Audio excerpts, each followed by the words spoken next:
Knicks family, what's poppin'? It's your boy. We back in the studio.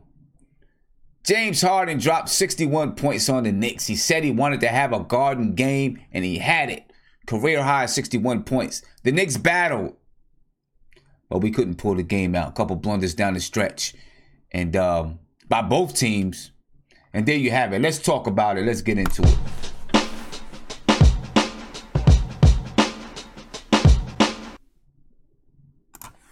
What's poppin', Knicks family? Thank you for coming back with me. Glad you came back with me. You know, almost midnight. You guys are sticking with me, you know, as I go through a little bit of technical difficulty. And I know you guys couldn't see it on your end, as far as, you know, things slowing up. But, you know, it's happening on my end, and eventually it was going to affect you. So I wanted to make sure I got that out the way. All right. And for those who are just joining us, the reason why we're on so late, I do a thing every year called a point in time survey.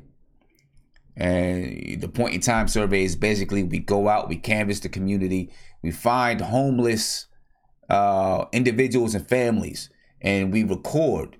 We ask them for their information, but we record. We're taking a number for the amount of homeless families that are in the community. We're also giving them food and clothing. So that they can make it through the winter months. And as we take the count, we are getting, we submit that count. And because we submit that count, we can get funds to help those families in the community. And, it helps. I'm going to tell the story again. So stick with me. For those who heard it already, it helps more than just giving resources and keeping a count. We had a lady tell a story.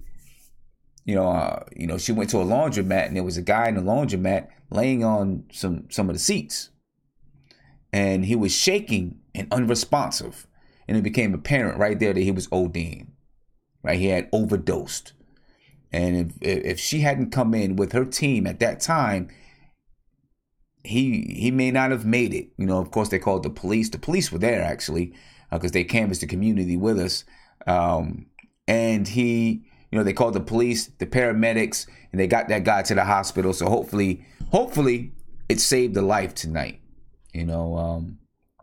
What better weekend to do it, or week to do it, than Martin Luther King's week, But anyway, enough of that. And when if I get that, I'll get that video queued up. Maybe I'll show it on the next stream.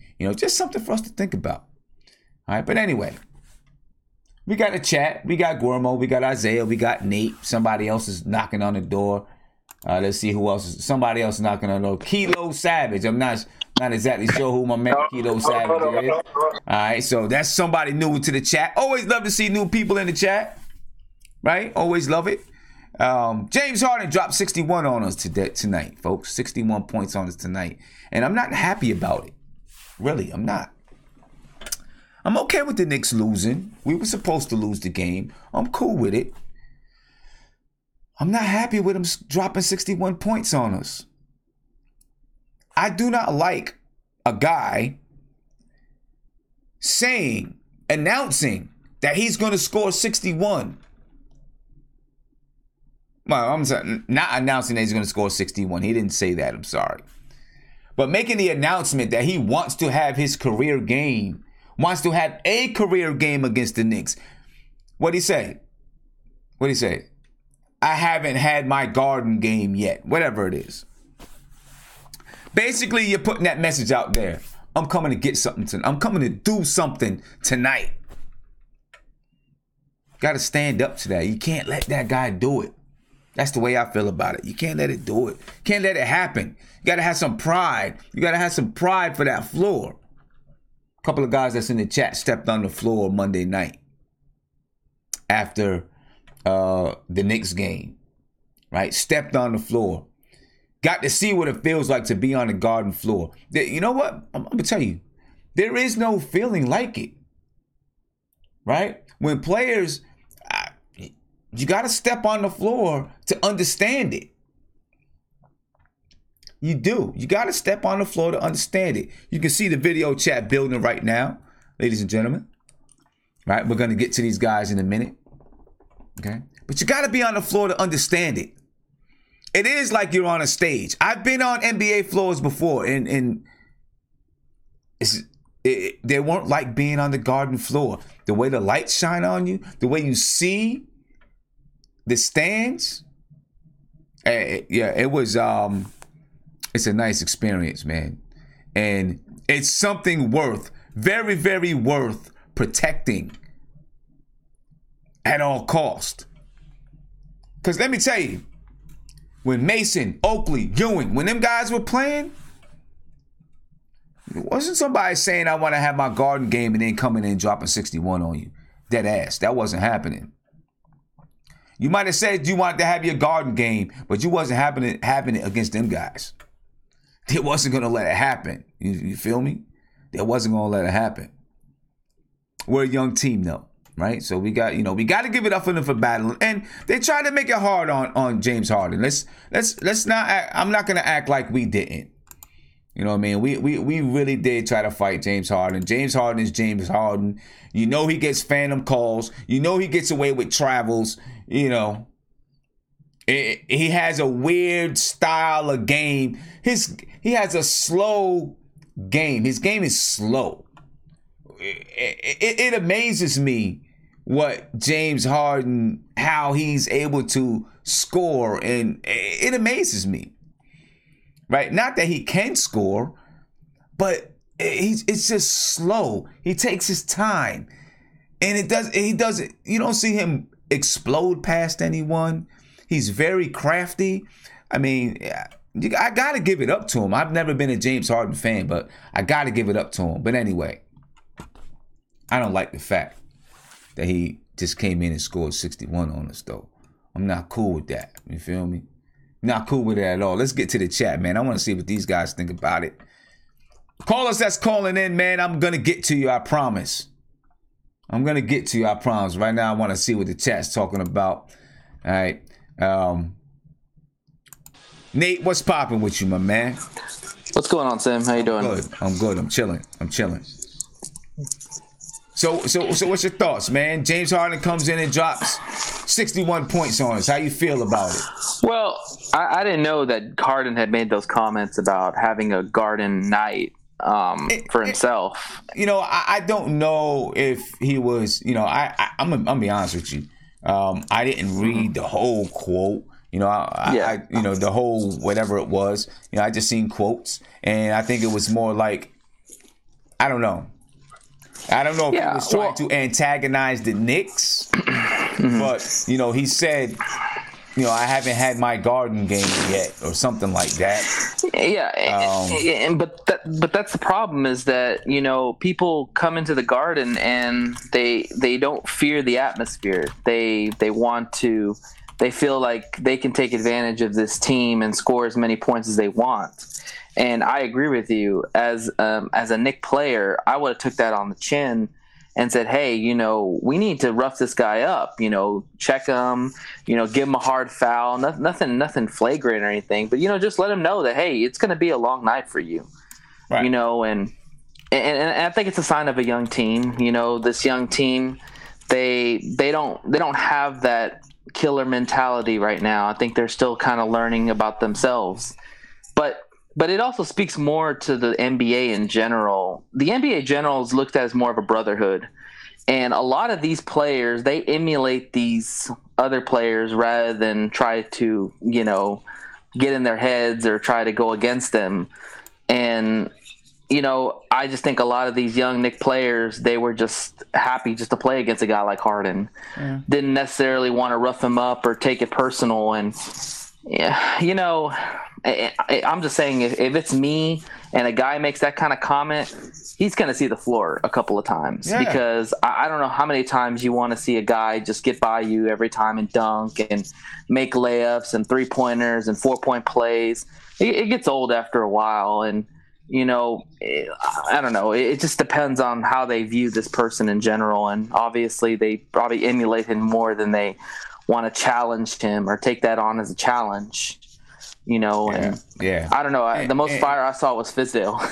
And listen, I just seen someone in the chat, looking back in the chat, Someone said, Sim, Ewing and Oak not walking through the door. No, they're not walking through that door. They definitely aren't walking through the door, right? But, I just want to have some pride at the Garden. And I know we're a young team. Yeah. You got to develop it. And you got to be there for a while to have that pride too, right? You got to be there for But you got to defend your court, and that's the start of how you build a winning team. You got to defend the home court. Yeah. Yeah. All right, let me get to let me see. Guillermo, I want to know what you think about it, man. What do you think? Hold on, Kilo. About today's game? I think right today was about Harden dropping 60. Oh, Harden. See, son, look, I want to agree with you 1,000%, bro. But the way that this NBA is, man, like, look, there's an agenda, and you call me conspiracy theories, whatever. Harden's what you would call an artificial superstar, because they don't call these calls in the playoffs or deep in the playoffs. So they build these guys up, so they build up all these points, and then it's like they create their own game because now you can't really guard them. Because I've seen other players on the Knicks or whatever who aren't big stars, they will get the same hits or whatever that Harden does, but they don't get the call. So I understand what you're saying. I would love for somebody to put this dude's body on the floor or whatever and just foul him out. I would love that. Somebody to start a fight. I wish Cantor would have told, instead of crying like a little, bee, and talking about I'm not getting playing time, I wish you would have said, hey, look, coach, I know I'm not playing tonight. Put me in the game. Let me give a hard foul to Harden. Let me get fouled out or kicked out. Let me just do the team a solid. Something like that. But we don't have players like that. We don't have those savvy veterans. So I understand what you're saying, Sim, but the way the NBA is trying to build up Harden, man, it's disgusting, man. Like I understand there was some bad possessions, Sim. But all those calls, Sim, and I'm happy they called the call where he clipped his arm around the dude. But Sim, this is his game, and it's like they allow him to do this crap all game, Sim. Yeah, so, I don't know. I know, man. I know. And I don't know if it's the way that Harden plays, right? I mean, he has a different style of play than everybody else in the league, right? Then he just has a different style of play. He plays slow. He doesn't explode past you. He's kind of slow and methodical. I don't know if it's that style of he's got a big body. Right, he's got a big body. He's strong. I don't know. But Sim, every aspect of his game that draws fouls, right, or these BS calls, the NBA has gone out their way to stop it for the plays. Remember when Dwayne Wade used to do the wait to come and jump into me stuff, and so now, but then they refined it that if he jumps straight, they can't really call it. Yeah, they did the same thing. I've seen guys do the whole thing where they grab it on and kind of like draw the contact, and yeah, they call for some people. But come on, Sim. Every play. So Harden looks special because you legit cannot play defense. How do you play defense on that? If I can't guard you, if I can't give you hands behind your back contact, I can't do anything. So it looks so great. Harden can have open threes. He travels every Sim. I've asked 3 coaches. I asked 2 high school coaches, and I asked a coach at elementary school, elementary school. And I asked them, when you look at this, if I allow other people to do that move, what would you call, or what would you? They said, yo, that's a travel. It's a pure travel. You're taking 3 steps. You gather 1, and then 2, 3. It's a travel, Sim. How can I guard that? Even Curry got called for. He's like, yo, dude, I took 3 steps just like Harden. So, look, I don't know what they do on Harden, but they obviously have plans for him to be the regular season star or whatever, but it gets washed out in the playoffs. So okay. Sorry, I had to rant on that because this is crap, bro. All right, this might need a Bruce Bowen him, man. Whoa, Bruce Bowen, jeez, my man Guillermo don't joke. Viv, what do you think, man? Yeah, I mean, look, I don't know. I mean, James Harden got, I don't know what he's got, but whatever he's got is just. The problem is it makes the game unwatchable. Every time you try to, you just like foul after foul after foul. It's just not a pretty game to watch, and it's there's no flow of any sorts. Now, as for the game overall, look, I don't have a lot of complaints per se. I think that the fact that we were able to take advantage when Harden was not on the floor in the second quarter. Right. I think that was a huge key to why we were in this game, period.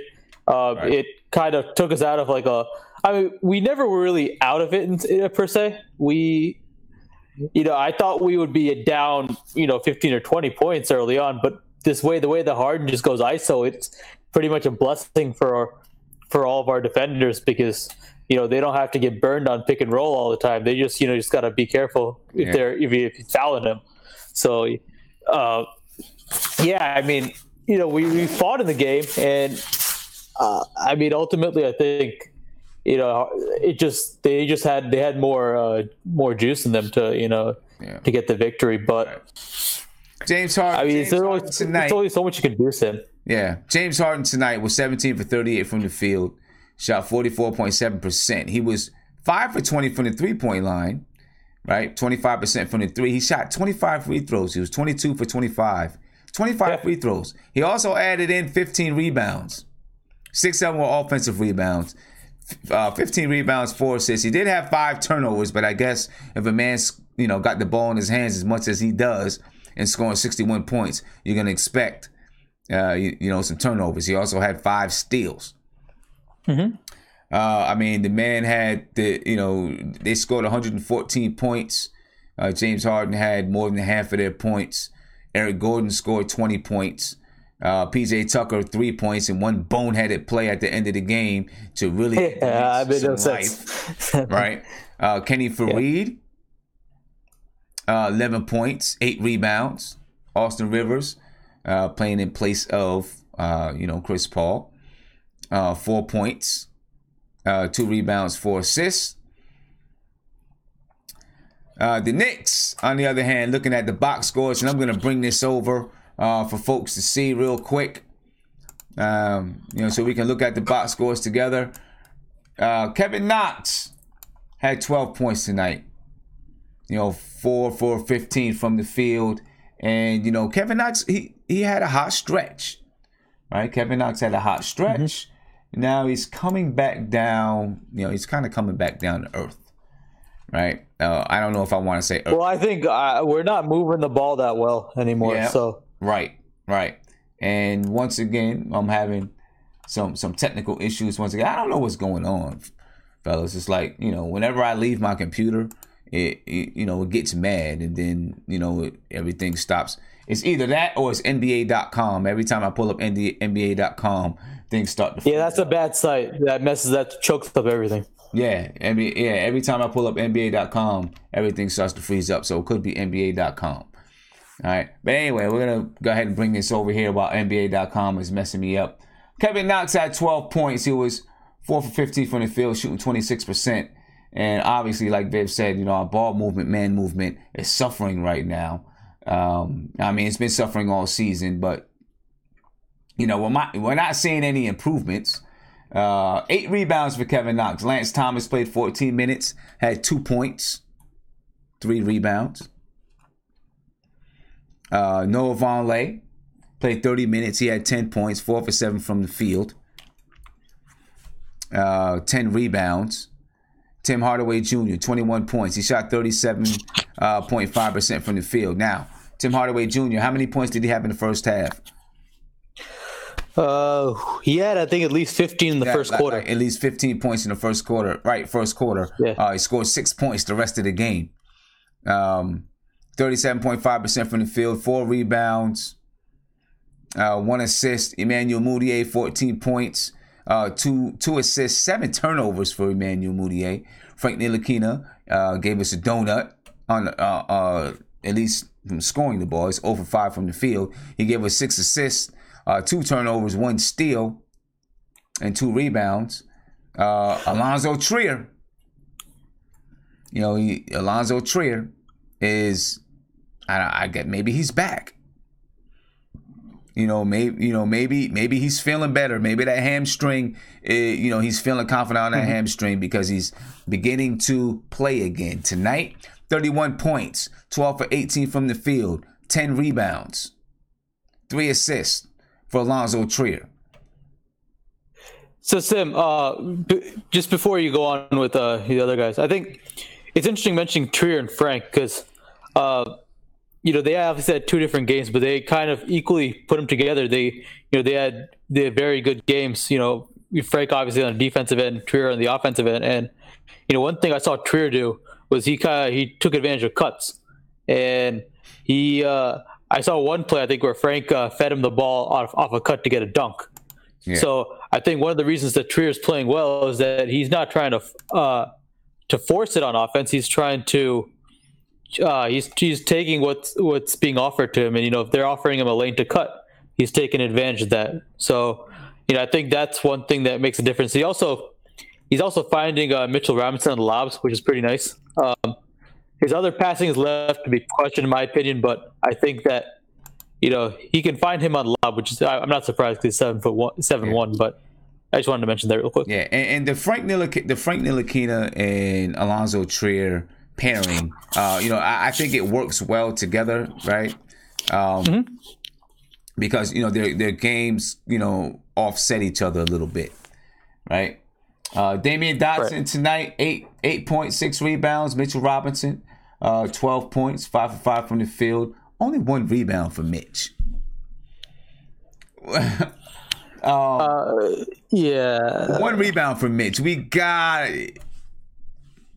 need more rebounds. Oh, this guy fouls too much. I think he's trying to block shots, and he's always out of position in some sort of Yeah, 1 rebound for my man Mitch. We need more than that. I hate it.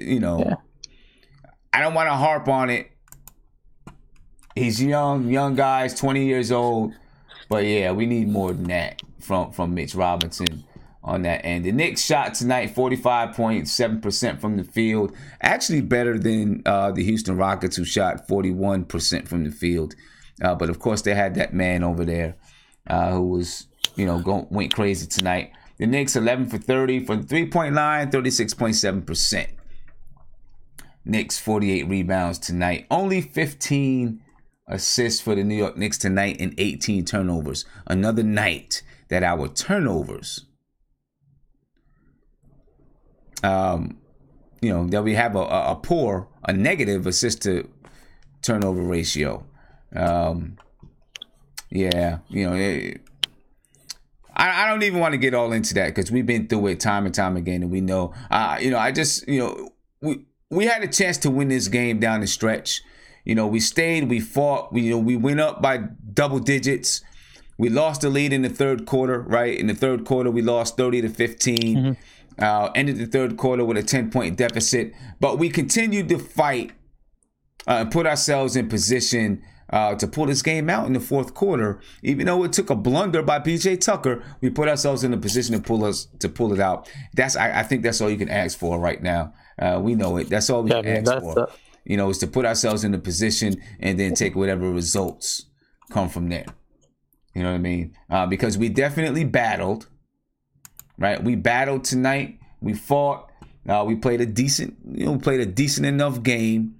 Alonzo Trier, was our guy. He was our James Harden tonight. Have a lot of vulnerabilities. That's basically the story of the game. Let me get around. I want to see what some other people think. As soon as NBA.com stops freezing up everything, I'll see if I can get around to everyone else. Because, I don't know, that NBA.com site is bad, folks. It's bad. I may have to start using something else.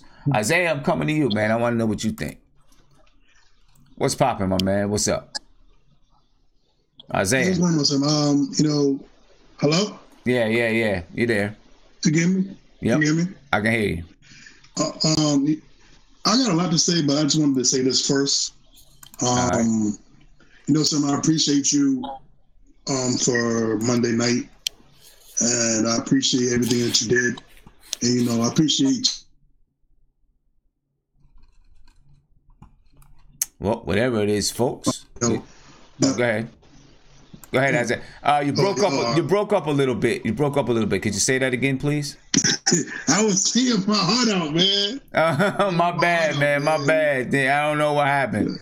I will repeat my speech a little bit. All right. But I wanted to say I appreciate you, and I appreciate C-Dog, Guillermo, Chester, everybody that was there who's marked in for, treating my father like part of the family. He had a good time. And, that's the most important thing to me when he's happy. that makes me happy. So, you know, Good. I just want to say I appreciate everyone out there that treated him really well, and he enjoyed himself. And I just want to thank you, Sim, for that. You know, shout out to your wife. I appreciate it. You know, your daughter. It was just real good, man. I appreciate it, man. I appreciate it. And look, man, he is part of the family. So we didn't make him feel like he was part of the family. He is part of the family. You know what I mean?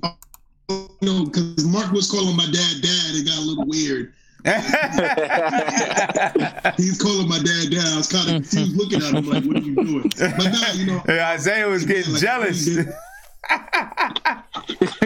I don't like that. Don't do that. But nah, you know, no, but I really did appreciate it. Like I said, man, when he's happy, I'm really happy. So, you know, shout out to all y'all, man. Shout out to all y'all for that. All right. I got a lot to say about this game, Sim. Okay. Shoot. Right now, and I'm sorry to say this, right now, I'm officially not really feeling Fizz. Wow. I'm not feeling Fizz right now because he just did a couple of things he did tonight just rubbed me the wrong way. And you know, I just want to start off with the first quarter. I've never seen in the Knicks game, and this is when I've been in the Knicks in my whole life. I've never seen the Knicks game. We had like 3 fouls on the 3-point line. I've never seen that.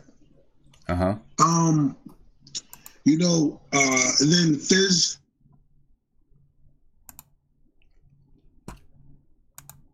Because this was ridiculous tonight to a whole new level. His vision sucks. She's a wonderful person. I love her story, but she has to teach her son to tell him to pass the ball because, you know, it's bad when Tim Hardaway tells you to pass the ball. Yeah, I seen. You know, I seen. You know, Tim Hardaway was screaming on Alonzo Trier. I seen him. You know, they came down on a fast break, and instead of Trier, and he should have dished it to Hardaway.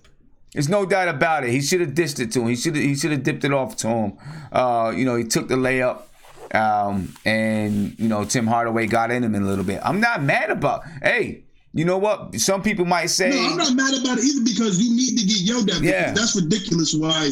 Like Trier, that's simple. That's simple. That's basketball 101. It's a 2-on-1.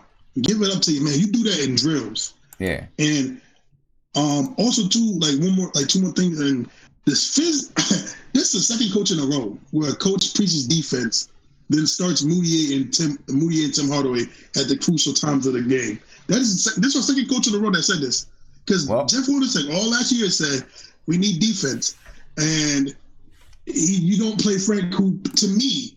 And, you know, I think even the trolls can agree with this. He played the best you can on James Harden. Out of all the people that played against James Harden today, Frank was by far, that's even with the eye test. He was the best person to guard James Harden today. And also one more thing. Guillermo's like 7'3", everybody. That dude is freaking tall, and he like looks like a football player. Man, so Gilmore's a freaking nature. He's not 7'3". He needs to be playing. Wait, what are you, 6'4"? He's 7'3", everybody. He's Come on, man. Stop saying Steve Nash. Stop saying that. Had a little power outage. But yeah, man, the Fizz got a little power outage, so now I'm in the dark. Hopefully, you guys people can see me. Had a little power outage. I don't know what happened. My lights just went out. So now when you light skinned, so yeah, I guess so. So now I got everything is coming from the TV. So now I'm just sitting here chilling in the dark. I guess I'm gonna have to reset the light. But things going crazy at my house. I don't know what it is. What's going on, man? I don't know what's going on. You got who's Mark running around there? I might. But anyway, I am going to get to I'm gonna get to Kilo Savage. Kilo Savage is new. Yo. Kilo Savage, what's poppin', my man? What's up? I was just watching the game today, and in the first half, matter of fact, I'm gonna start off with this. Me and CK2K was talking on Twitter and whatever, and we was talking about how Frank needed to how Fizdale should have played Frank more, and a lot of Knicks fans was bashing Frank Ntilikina tonight when they don't understand why Frank is there. Frank is not there to just fucking my fault for my language. Yeah. He's not there to score the ball. Like he's not there to score the ball. He's like Rondo, huh?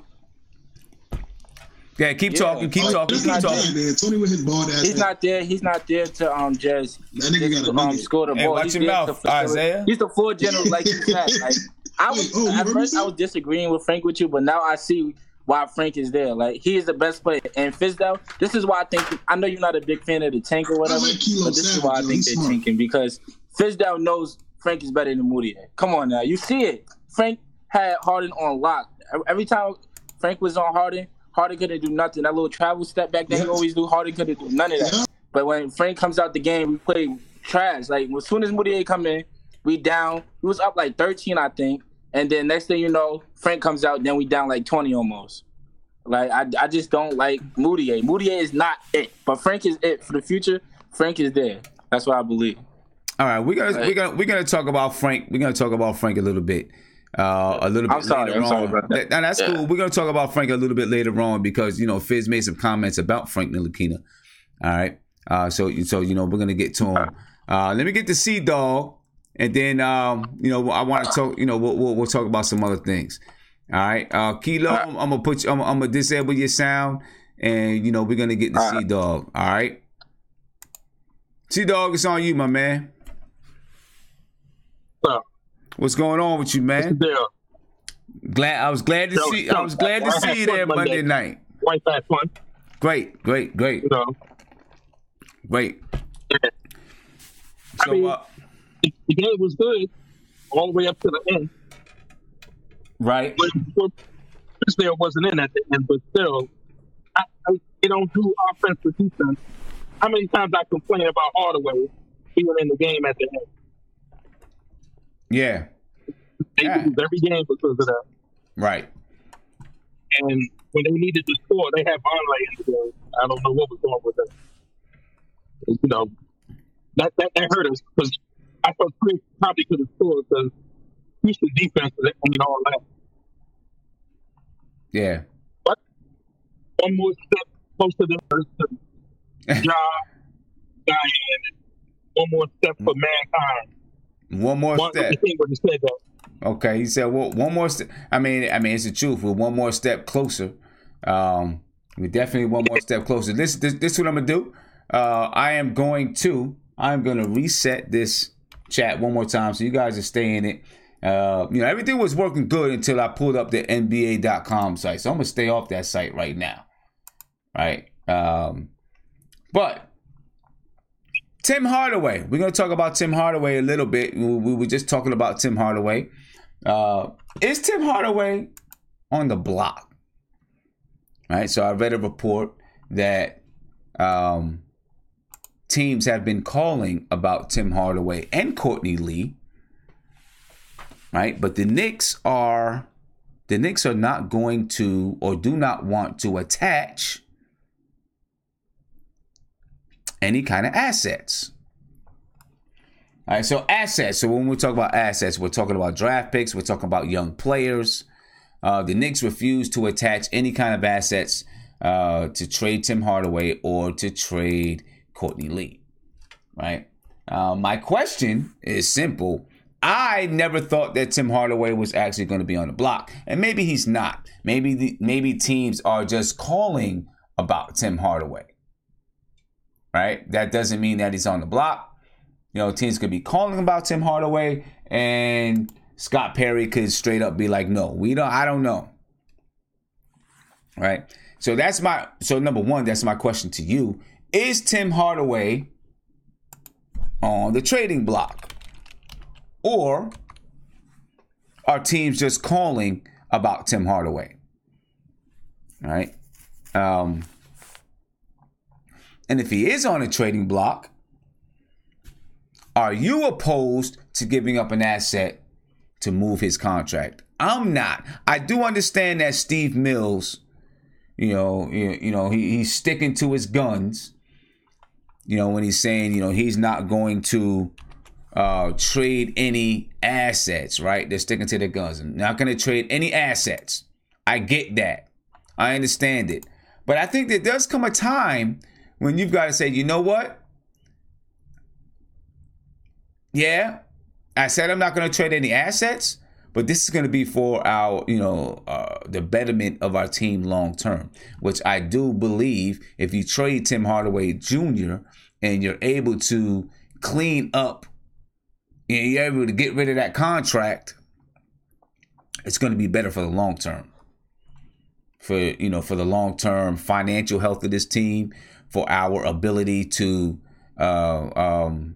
get a draft, not a draft pick, for our ability to play around the free agency. It is just going to be better in the long term for this team if you're able to move Tim Hardaway in his contract, even if that means giving up what Steve Mills and Scott Perry consider an asset. Right? I just think it makes sense to me. Right? It makes sense to me. What do you give up to move him? Right? What do you give up to move him? That's that's the question. Right? What do you give up to move him? Do you give up this year's first round draft pick? Of course not. Do you give up next year's draft pick? I don't. What do you give up to move Tim Hardaway?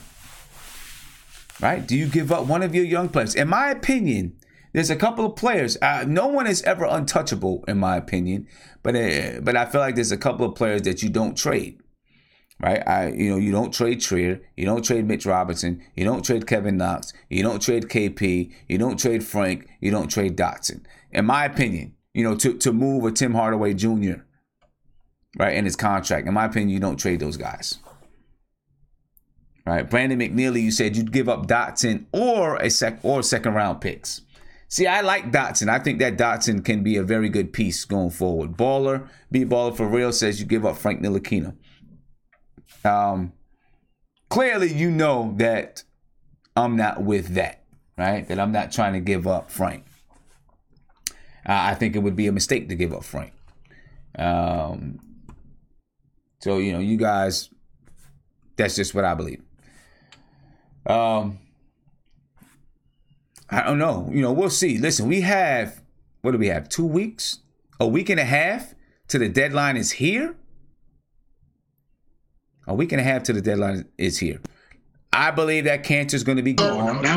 And excuse me for 1 second while I mute these guys because I had to reset. I had to reset the chat. I had to reset the video chat. Crunch time, and it's not bad doing crunch time if you have a superb talent like Giannis, where you play iso ball and force them to double, triple team you, and you have to pass it out. But we. All right, so yeah, it's going to be interesting between now and the trade deadline.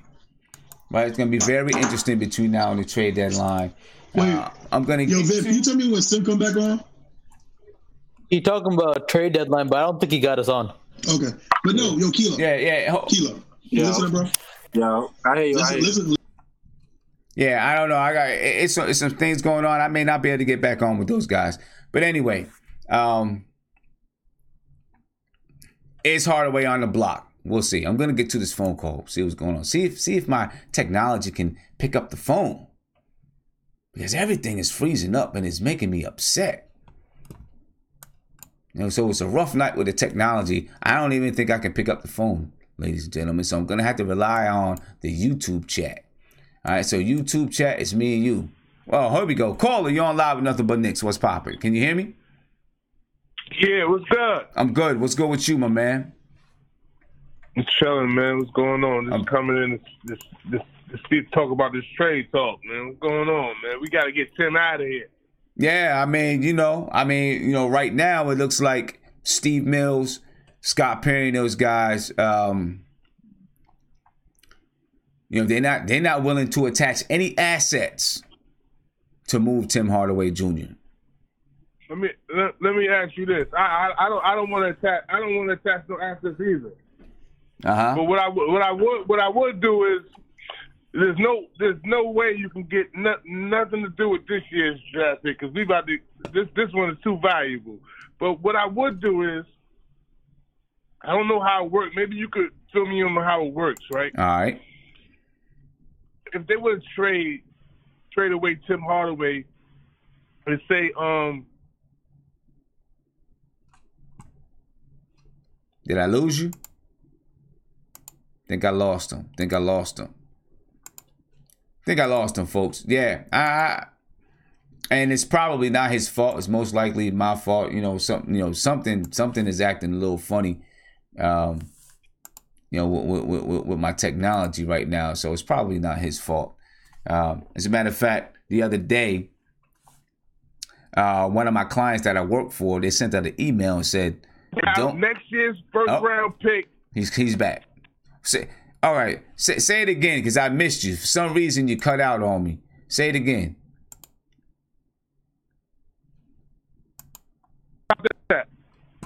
I said, say it again, because for some reason you cut out on me. Could you say it again? The trade. I said I would give him Tim Hardaway in 2020, not this year, but 2020, top first round draft pick, but it'd be protected from like the first to the 1 through 10 is protected. Okay. Because 9 times out of 10, you're not getting a star after the 10. I mean, it can happen. But the vast majority, you're not getting a star that's going to hurt you. Like you're going to be like, damn, we gave him up? Really? After the 10th selection, I mean, like, just to get rid of Tim Hardaway. Right.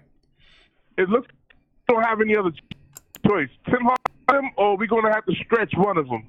And most likely we're going to have to stretch Lee in order for us to get a max. And we really don't want to have to keep stretching players and having all that dead money on the salary, you know? I mean, on the book. I don't think we can stretch anybody else. We stretch Joakim Noah. I don't think we can stretch nobody else? No, I think that's it. I mean, you can waive a player, but I don't think you can stretch them to the point where, it breaks down over the course of your... I think you're right, too. I think it was like one player every 5 years or something like that? Yeah, something like that. Yeah. Yeah, so I don't even think we can stretch them. Yeah, you're right, too. Jeez. Yeah, so we're either... So when it comes to Lee and Hardaway, we are either going to just eat the rest of their contract, right? We're either eating the rest of the contract, or or we find a trade for them. I mean, that's it when it comes to those two. What you feel about the top 10 protected though for next year? Not this year, next year. I'm gonna be honest with you, man.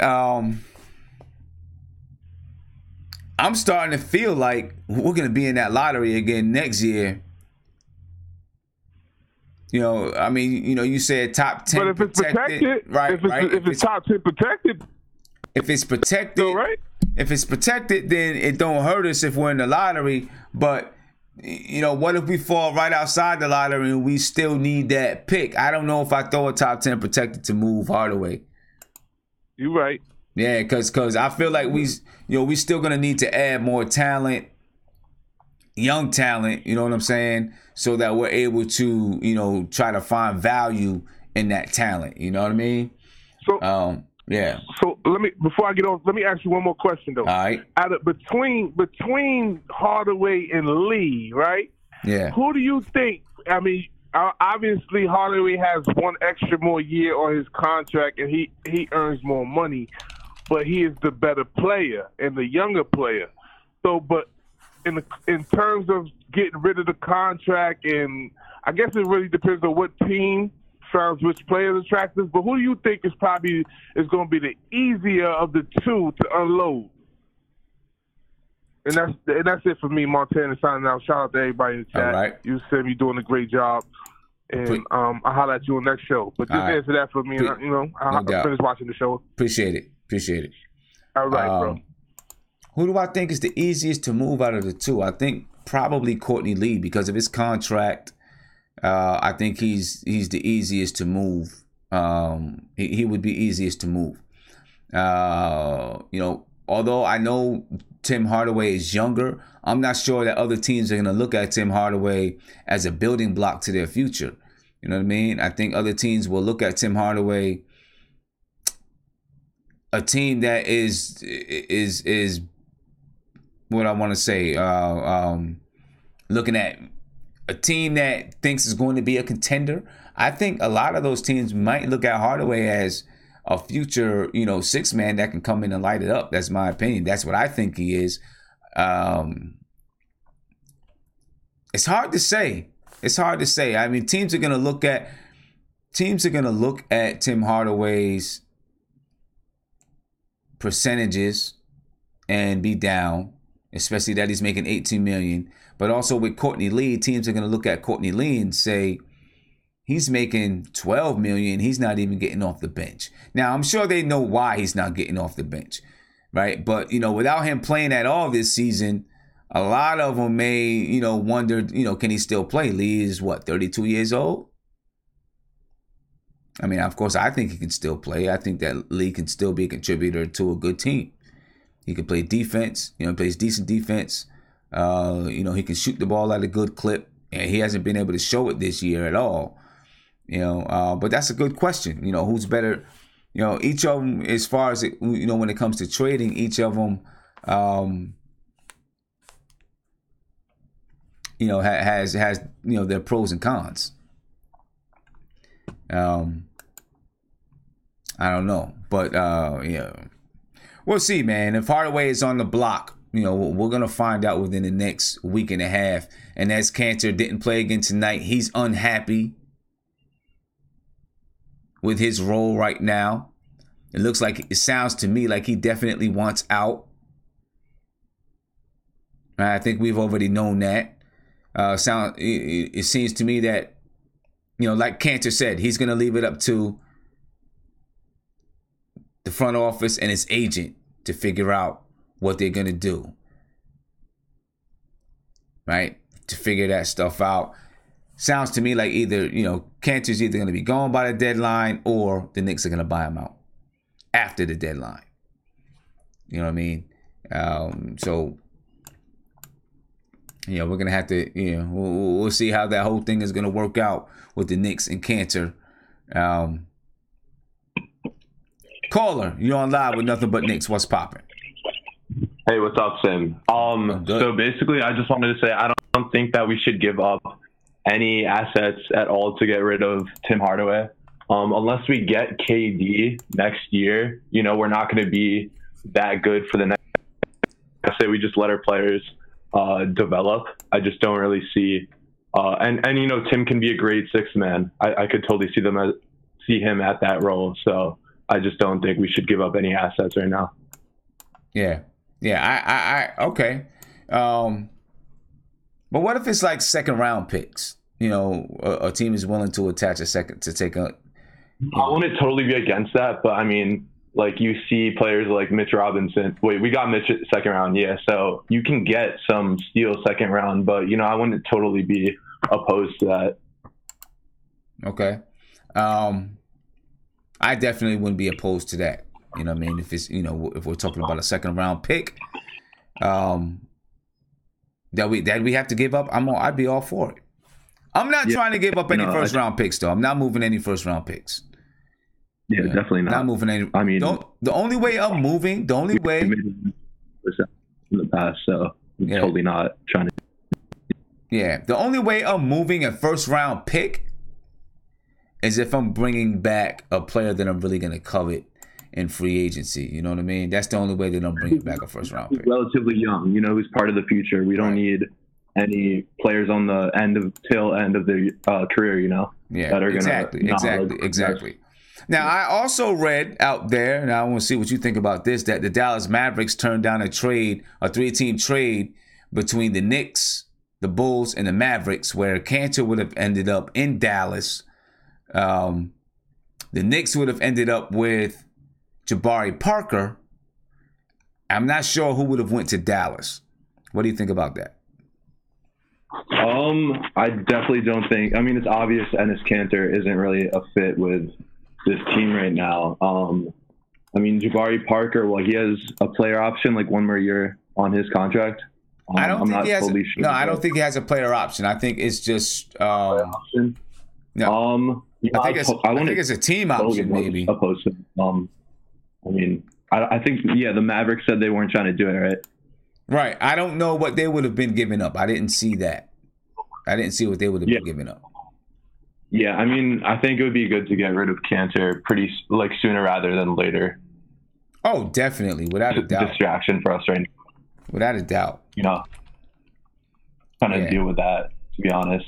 I like what he stands for and everything, but it's just a distraction for the team. And also, I just had one more question before I go. All right. So you said, you said in the past that Frank, has a future in the league, not necessarily with the Knicks. Do you still think that? I mean, it's like we're clearly lacking defensively right now. So I just don't see why would we get rid of arguably our best defensive player right now. I just don't see how that makes any sense. Well, the reason why I said that I don't think I think it may not be with the Knicks is as long as Fizdale is here. Now, my mind may be changing, and I'm gonna skip over to that. And I'll tell you why. But in the past, I've said that I don't think that Frank fits into the type of game that Fizdale wants to play. Right. Mm-hmm. And that if Fizdale is still here, Frank may not be here when he becomes a better player because Fizdale seems to want to guards that attack. Now, Fizdale just came out with a quote, right? And he said, I don't have the exact quote in front of me. I would have had it in front of me, but I'm having a lot of technical issues tonight for whatever reason. But basically he said, Frank Ntilikina is the kind of guy that's going to play defense. He's going to do those little things on the court, and a good team needs those kind of players. And that's the role. That's the role that he sees for Frank going forward. Mm-hmm. Right? And that going forward into next year and into the future. Right? I think that basically means that he sees Frank as a part of the future. Yes. So I'm happy about that. Yes. So definitely, after reading that quote, seeing that quote and reading that quote, I feel a lot more confident that Fizz is just accepting that Frank Ntilikina that's the kind of player that he is. That's the kind of player that he's going to be. Right? Mm-hmm. I think a lot of us might have known that. At least that's what he is right now. Who knows what he can develop to be in the future? He still has some ways to go, right? Who knows what he's going to? Yeah, but he is a glue guy type of guy, and to me, there's nothing wrong with it. Yeah, not everyone needs to be scoring 20 points a game. I mean, a lot of teams need that glue guy, who's going to do the little things and not fill up the box score. Yeah. Yeah. All right. Yeah. I gotta go, Tim, but it was great talking to you. Appreciate the call. Hope hopefully the next time I'm not having these, whatever kind of technical difficulties I'm having. I don't know if every time. I'm kind of having a hard time hearing you, but every time I pull up this NBA.com, something's going on. I don't know what happened, but anyway. All right, man. I appreciate the call. Later. But with Frank Ntilikina, man, that made me feel better. Made me feel better. It made me feel like Fizdale, he recognized, he's recognizing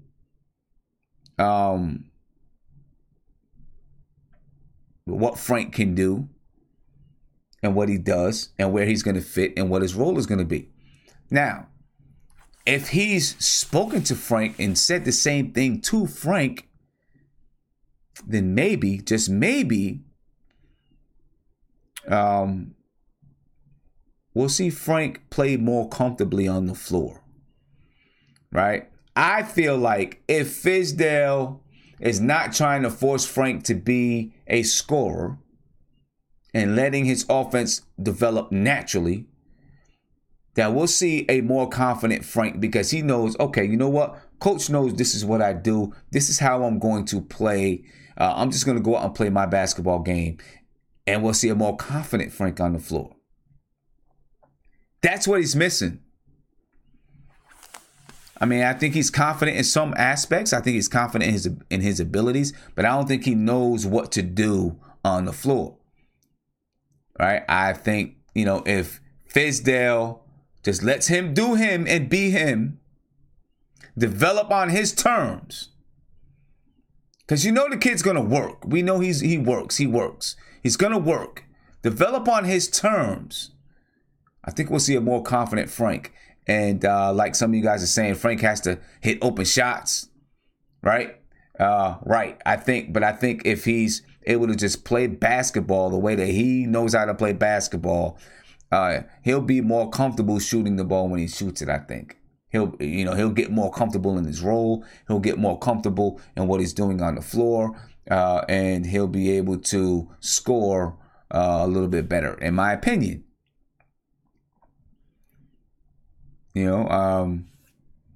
Let Frank be Frank. Let Frank be Frank. And we'll see if Fizdale holds up to that.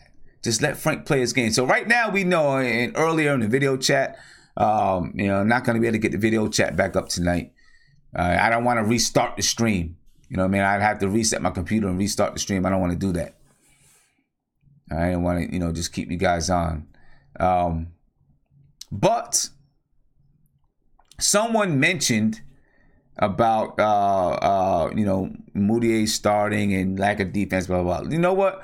We might as well not even go there because Fizdale has already let it be known. He's already said it. Moutier starting the rest of the season, and Frank is coming off the bench to back him up. Sounds like Trey Burke is done from that guard spot. He's done. Cantor's done. Right?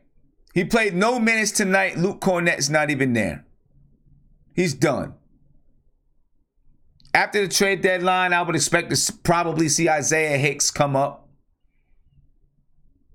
Right? Let him get some work in. Guys, people who wanted the tank is going to be on and popping.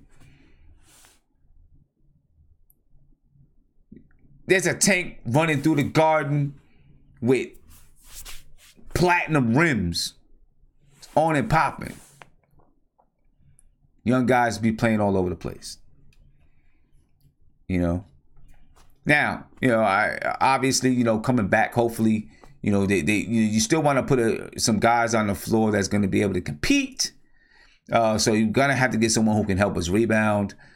Maybe Hicks will be able to come up and help us rebound a little bit, see what he's working with, see what he can do. Some of this stuff is going to clear out in the next week and a half. You know what I mean? It's going to clear out in the next week and a half. Let me get to another phone call. All right, in a second, as soon as it comes up. But yeah, that stuff is going to clear out a little bit. But if we have a couple of guys move, then the second half of the season, a couple of weeks ago, Fizdale talked about having more structure, right? Putting more structure out there on the floor. Well, you trade some people and bring in 2, 3, 4 new players. You bring Isaiah Hicks up, something like that. Well, you're starting all over, right? You're starting all over. Well, new structure, if that's what he was putting in, right? So the second half of the season, Fizdale said, look to see more wins during the second half of the season. I doubt it. I don't know if we get to 17. I'm being honest with you. Hello? I'm being honest with you. I don't know if we get to 17. Caller, what's popping with you? Hey, Sim, it's Nate Dogg. What's up? Hey, Nate, what's popping, man? Sorry I can't get the chat back up, but I'm having some technical difficulties, man. So, Hey, man, is a full moon outside or something? I don't know what's going on. Technical difficulties. It happens sometimes, man. That's the, technology is a gift and a curse. Yeah, definitely, man. So I just want to chime in on that comment you said, what Fizdale said about Frank. Yeah. I mean, if you watch the game tonight, you just look at when Moutier was in the game and when Frank was in the game. Right. And you see the way Frank facilitated in the game and got a player, that played at Trier, that dunked to Mitch Robinson off the steal. I mean, Frank's just he's more of a facilitator, and I'm thinking Fizdale's starting to see that, and I'm hoping that Fizdale gives Frank the nod and tries to start him again, because here's the reality of our point guard situation. I mean, Frank's on the books. Moutier's got a player option. Burke's a free agent. I mean, Trier's going to be on the team too. So, I mean, realistically, we have Frank for the next couple of years. So, you really got to see what this guy's got. And at 20 years old, he's still trying to find his own on his offense. But, I just look at the game and I just see that, he's more of a one-on-one drive to the basket type of guy. To where Frank is, he's going to drive sometimes, but most of the time he's going to pass the ball and he's going to facilitate. And that's what we need, because we are last in assists. Yeah. And I think a lot of it is correlated because of Moutier, because he's not a point guard that's going to set up other players. Yeah, he's going to look for his own shot. But we were last in assists before Moutier even took over, that starting spot too. You know what I mean? From the beginning of the season, we were last in assists. I just see more of a willing passer with Frank. That's just kind of my point. Is that I think he's got the potential to assist more than Moutier does. Okay. And I think that would help the offense run a little bit more smoother. But he's going to have time. And I just like what I see from him. I like the fact that he's getting other players involved. Yeah, I agree with you. He's definitely got to have more time. We know right now, going down the stretch of this season, the second half of the season, it's going to be Moutier starting at the point guard spot. Frank's coming off the bench. Or Fizdale. That's unless there's an injury or something like that, or Moutier just really, goes off and is, having a horrible second half of the season or something like that. This is what we should expect for the remainder of the season. Fizdale's already put it out there. Let me ask you a question, Sam. Do you think, just kind of looking forward, do you think there's a possibility that we re-sign Moutier? Maybe.